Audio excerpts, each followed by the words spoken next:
the Liftmore studies are available to the public. If you can get on, you can just Google it and you'll find, you can read all about them online. And that was one of the questions. Let me just say. I just saw someone asking if there was somebody in LA, and there's not, unfortunately. I really wish there was. I mean, this demand is huge everywhere. I know we need to get the word out wherever you live. Now, can I ask you why I have a couple of questions myself that I think would clarify some of the questions. It is important to have it supervised. Could you explain why that is and why we can't just, everybody always asks, well, what are the exercises? How come, Professor Beck didn't just tell us what they are so we can go do them? Tell us about that. Yeah, so I don't tell people what the exercises are because I'm very nervous about people hurting themselves. And also, if somebody does hurt themselves doing it by themselves, it reflects very badly on the program and it would undermine everything that we do. So it is extremely important that people do it supervised so that they stay safe. Technique is absolutely everything when it comes to the safety of this program. You can't you can't see yourself doing these exercises. We don't have mirrors at the bone clinic and we don't recommend mirrors because it makes you move your head into a position that it shouldn't be. So you need somebody watching you. I do ONERO and I have someone supervising me, and he often adjusts things that I'm doing that are not right. So it's really important, particularly to protect your spine. That's great. One question I have that I'd love to ask you is, I know these results are great after a year. What would be your conjecture about what would happen in 10 years if someone were to keep it up? Would they retain that amount of bone growth? Can I show you, if I share again, I can show you because I have another slide that shows that, because I do sometimes get that question. Do you want me to show you? Sure. Okay. I want to, unless it's too hard to do that again. No, it's pretty easy. I think, here we go. This is a long-term response person. So, hang on a sec, yep. So you can see this is somebody who's 66 years. She's been coming to us for a while. Can you see the dots on her BMD plot there? You can see that she's got 3 dots and she's just gone straight up. She's gone from sort of low osteopenia, and she's actually gone up into the normal zone for her spine. She's down in the osteoporotic zone. She's gone up into osteopenia at her hip over time. See if I can, you can see on normally on your printout from your BMD report, if you get the whole thing, you'll see what's called ST change up the top. That's short-term change. So this is percent here. I should be showing you this one. Percent change. That is how much you've changed since your last scan. So that's showing she went up 6.7. LT change is long-term change. This is how much you've gone up since the very first scan you've had on that machine. So you can see she's gone up 17.7%. So, and same actually at the hip, it's almost identical at the hip. So she's had this ongoing increase. Now, I can't tell you what happens after 100 years because I haven't got those data, but it looks to me like people do continue to increase, which is cool. Awesome. That's exciting. I'm trying to unshare. How do I do that? Let's see. I've lost, here we go. Sorry, it's on my other screen. There we go. Oh, there you go. Okay. All right. Let me ask a question from the group. Have they ever done any studies on professional bodybuilders, since it's somewhat like that? I haven't, because there's a principle of initial values. So if somebody has very low bone mass, I think I mentioned it before in my waterfall plot, they're likely to adapt a lot. They're likely to change. It's going to be a very strong stimulus for them. If somebody has bones like iron is not going to do very much because their bones are already strong enough. And that's what would happen with a power lifter because they already have strong bones. If the question is, have I ever just recruited a whole lot of power lifters and scanned them, the answer is no, because that observational data is not very good quality data. You need a control group and an intervention trial to see an effect of something, because observational data is biased from self-selection. People doing powerlifting may have something about them that makes them better at powerlifting, and that may also make their bones stronger. So we don't tend to do that kind of research. Really good point. I just think it's amazing the way you took your research and then put it into practicality so you could continue to monitor it, and the way that you have a program where you actually train the physical therapists. I'm sure you have people asking you all the time, look, I already know a lot about this. I'm a physical therapist. I don't need the training. I don't want to go through that. We probably have physical therapists listening right now that would think that. What do you think is different? Why do they need this training? So at my university, I teach both physical therapists and exercise physiologists. So I know what sort of training PTs get at university, and it's not very much. They don't, unless they're a strength and conditioning coach, they don't tend to get taught the level of depth they need to be able to coach this. Plus, we do a couple of our exercises slightly differently to the conventional lifts, so that they wouldn't know that. The other thing is, almost without fail, when I do a quality assurance visit to a licensee and look at how they are actually doing the ONERO program, it's never intense enough. And until I teach them how to actually load properly, they're far too conservative. Wow. Mm. So I was impressed because when we had lunch with everyone this week, you said you were on your way to go inspect and make sure that it was, and I thought, wow, you came to the United States not just to deliver a talk, but also to really service these people that have, gone ahead and not only do they stick their neck out to do it, but you do equally. You meet them and make sure that they're doing it correctly. So we had a fantastic in-service meeting at Marnie Larkin's gyrotonics studio on Saturday in Manhasset on Long Island, and a lot of the licensees from the area came in, and we had 2.5 hours or 3 hours or something just going through the program, really talking about it. And it's very, very beneficial for the licensees to really see me getting my hands dirty and telling little tricks of the trade. It costs a fortune to come over here and do it, but it's worth it.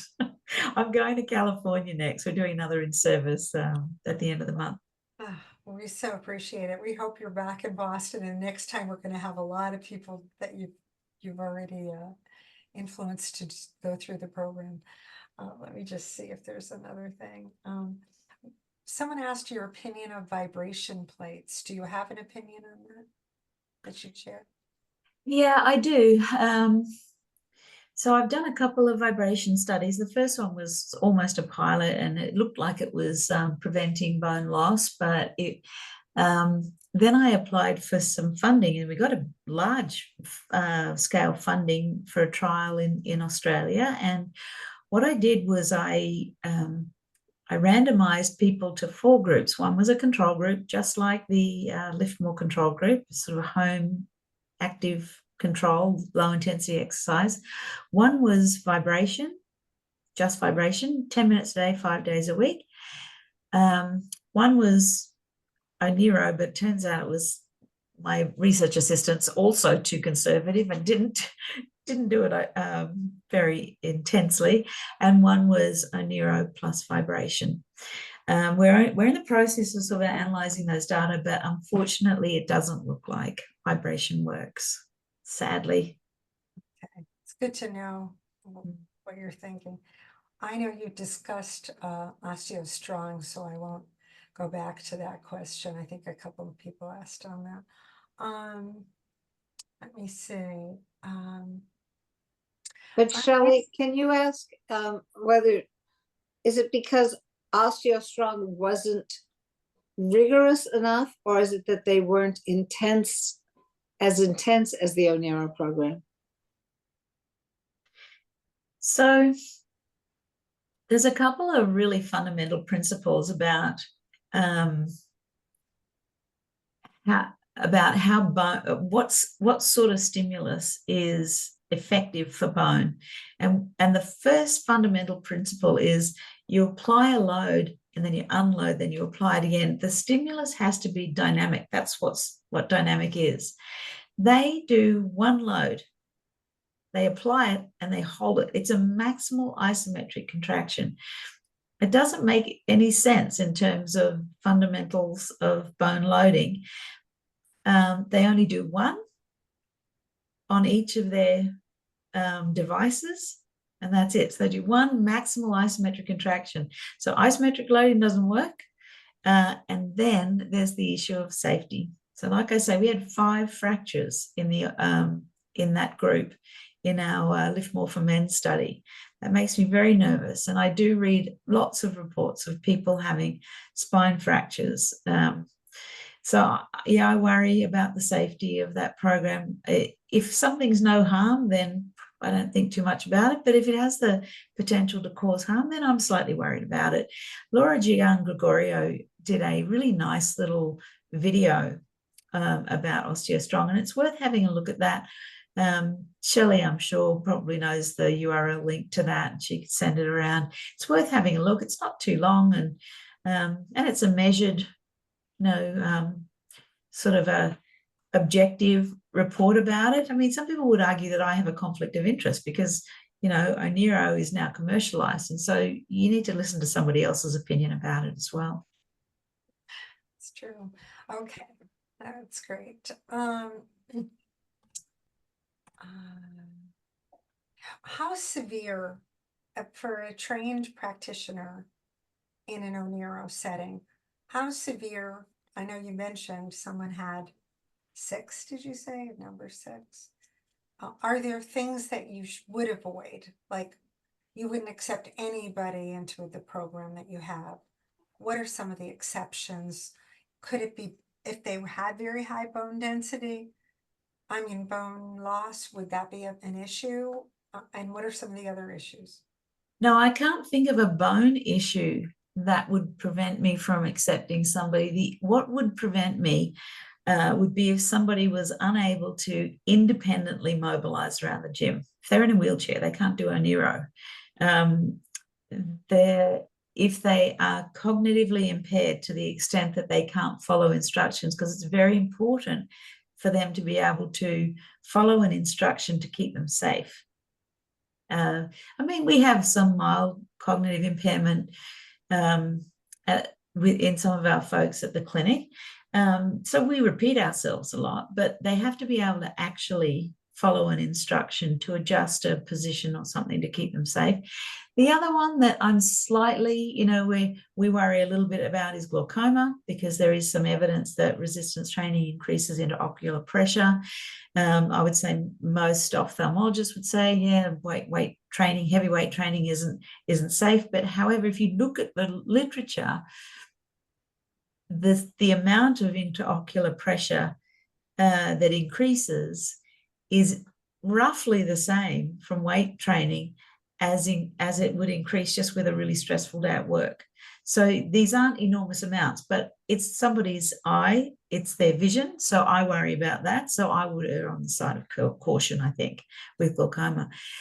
But basically, those 3 things, you can handle everybody. You don't go nuts with somebody who's very, very frail. Everybody starts we just use broomsticks. We teach them the movement, and then we just very gradually increase them. Nobody gets thrown onto a monster weight first up. That would be silly. Absolutely. I watched the Margie Bissinger video about this interview that she did with you. And one of the things she said, she started doing it and she was so taken with people being so excited.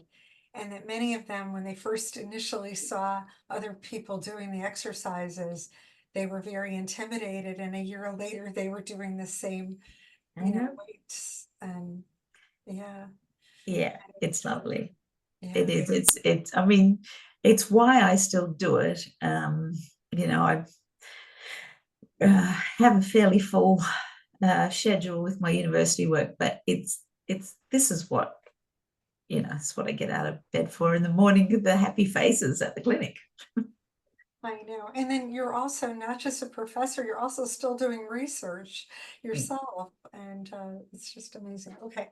So Justine asked about, could they have spondylo, I'm probably going to say it wrong, Justine, if you want to. Spondylolysis. Yes, I think that's it. If you're on, Justine. We do have people with spondylolysis. Yeah. And we just manage them very carefully. It's definitely a concern, but the amount of improvement that they get in the back muscle strength is only a good thing for spondylolysis. How about radiating nerve pain? Well, I mean, again, it's every person is different. We send around a coach's communique every week when we get a different person, and every time people come to class, the coaches look and see who is in, and they manage them individually. Again, it's the reason why we have clinical therapists managing this, not just people who have got a weekend certificate. Right. Thank you. And Rika says, how many of the 415 clients do you think were osteoporotic versus osteopenia? Do you think there's an effectiveness difference in those two categories? So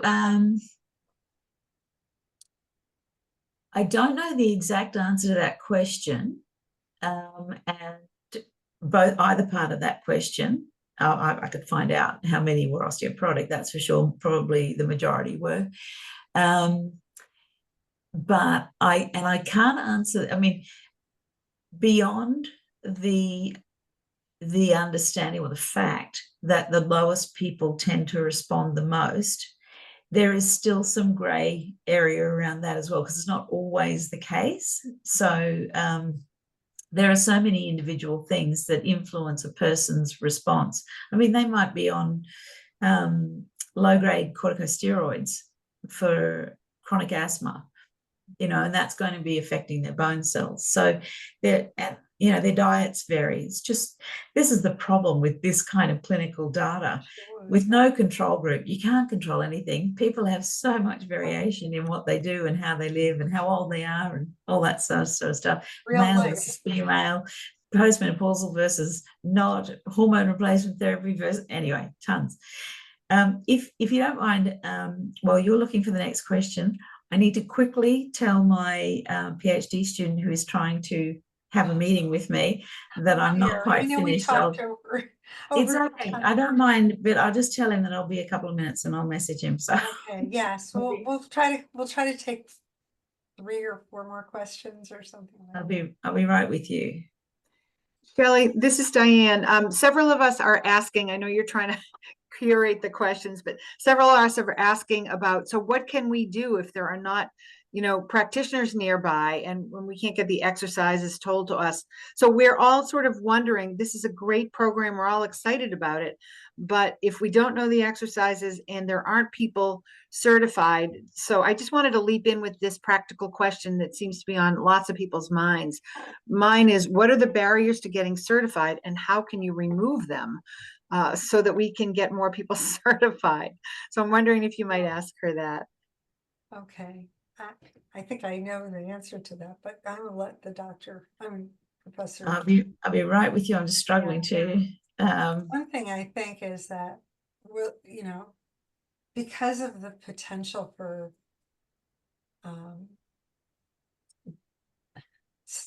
comorbidities that people have, if you don't start with someone who's a physical therapist, I think that's one thing that I heard her talk about earlier.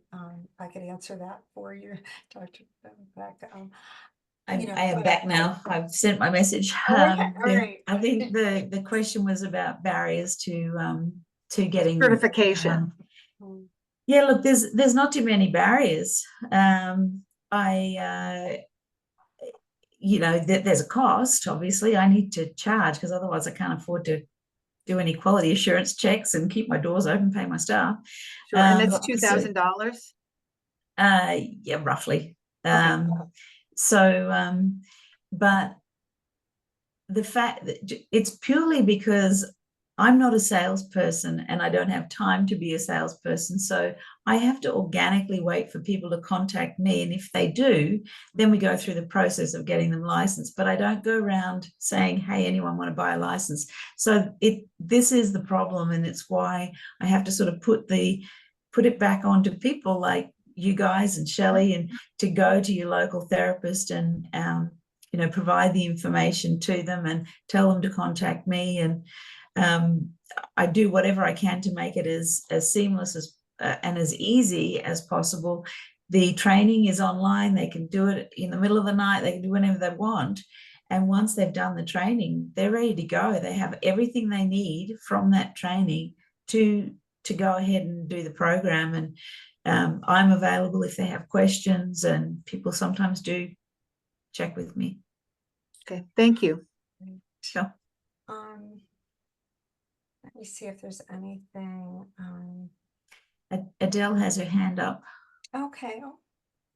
Thank you. Adele, did you want to say something? You need to unmute. No, I think I pressed the wrong button. Okay. Sorry. You're fine now. We can hear you.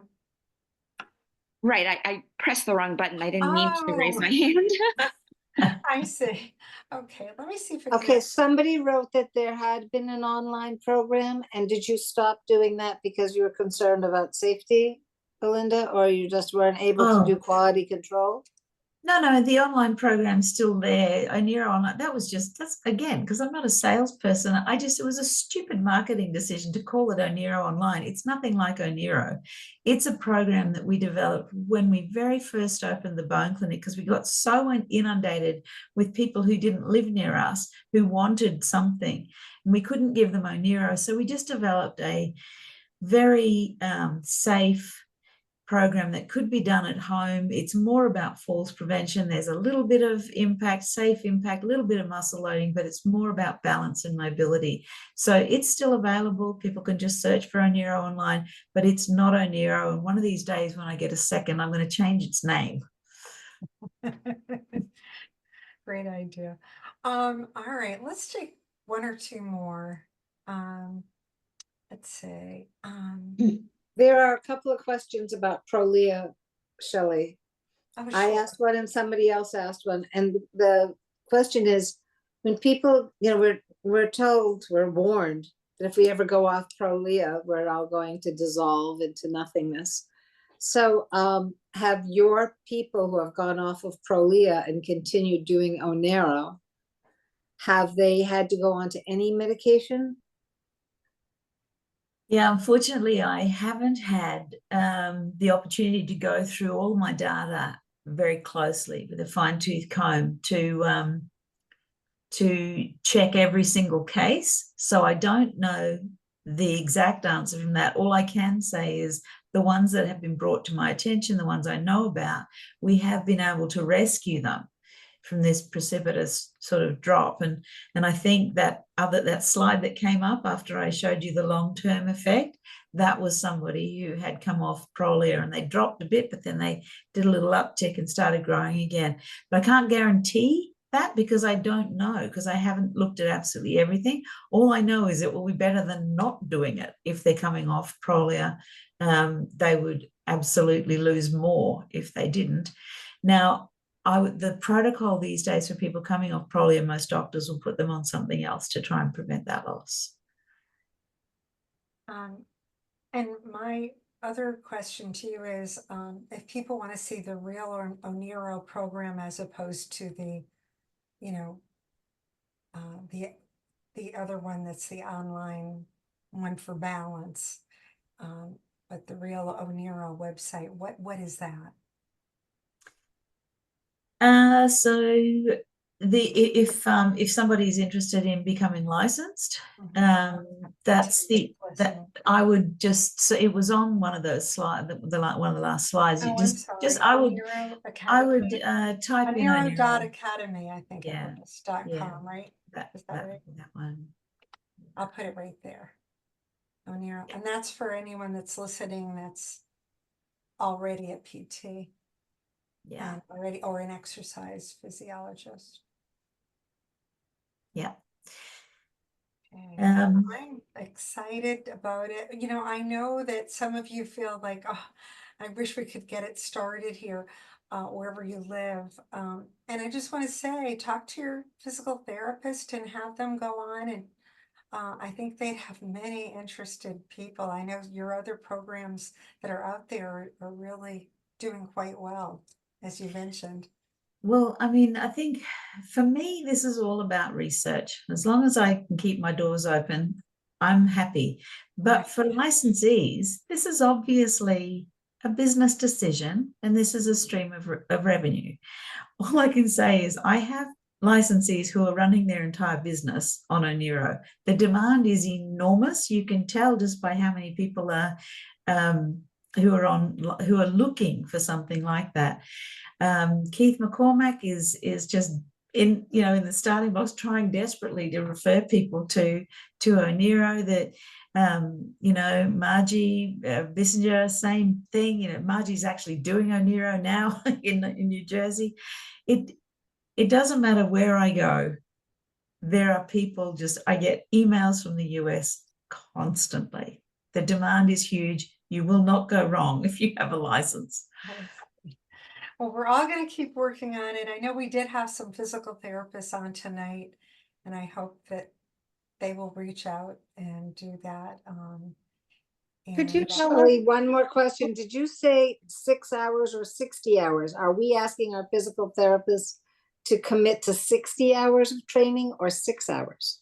No, 6. Yeah.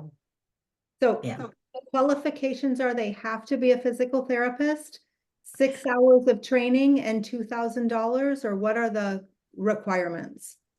Well, so it's basic. Yeah. My guidelines are a physical therapist or a clinical exercise physiologist. That's the Australian eligibility criteria. In the rest of the world, clinical exercise physiology comes in different forms. So I do, if somebody has an exercise science degree, but they have some clinical training or they have some kind of kinesiology plus clinical training, I will consider them. Tell them to contact me. I'm happy to look at what their training was. And as long as I'm convinced that they can take care of people, not hurt anybody, I would consider them. The other thing is, I would also consider a highly experienced personal trainer who works with a physical therapist. So they have that oversight and they have somebody to consult on the various comorbidities. So, that's it's not ideal, but it's definitely an option. $1,800 is what the price of the license is. After 12 months, $150 per month just to maintain the license. So it's, I keep my class prices very low. So I charge 20 Australian dollars, which is about $12 American for a class. So I based the price on that. If you have one client and you're charging $20 for a class, you will cover your license fee because they're coming twice a week for a month. It's $160. It's cheap. Great. And what has your experience been with finding it being covered through insurances, health insurances, through physical therapy? Yeah, I can't speak to the US, not familiar with that at all. In Australia, private health does cover it, but not a full year worth. So, and it's very variable on the insurance. But there is certainly a degree of coverage. Yeah. Medicare in Australia covers our assessment, but not the actual classes. And it's the whole reason for my stop fracture study that I'm running at the moment. I'm trying to show evidence that it does prevent fractures, and then maybe we can get it on the Medicare schedule. People can do ONERO and be reimbursed. That would be fantastic. It definitely would. It definitely would. I think we've taken up so much of your time, but we're so appreciative to you. Between having lunch with us, and I want to make it work. I want to make a difference for this program. I couldn't be more excited about it, unless there was a practitioner here already delivering it for us. So we're going to work on that some more, and we hope We're to trying. Great. Well, I thank you, Shelley. It's, you know, having an advocate is on the ground is so fantastic, and everybody who's here tonight is really lucky to have you as a driving force. So I'm appreciative of you as well. Yeah, it's been an honor. It really has, and we look forward to talking to you in the future. And have a wonderful conference that you're at, and best of luck in your talks there and in the United States here. Thank you. Thanks very much. I'll leave you to talk about me now behind my back. Thank you very much. It's my pleasure. Have a good night, guys. Bye now. Thank you. So great. Oh, I just want to Shelley. say before we start talking, I want to say thank you everyone for listening, and I'm going to stop the recording.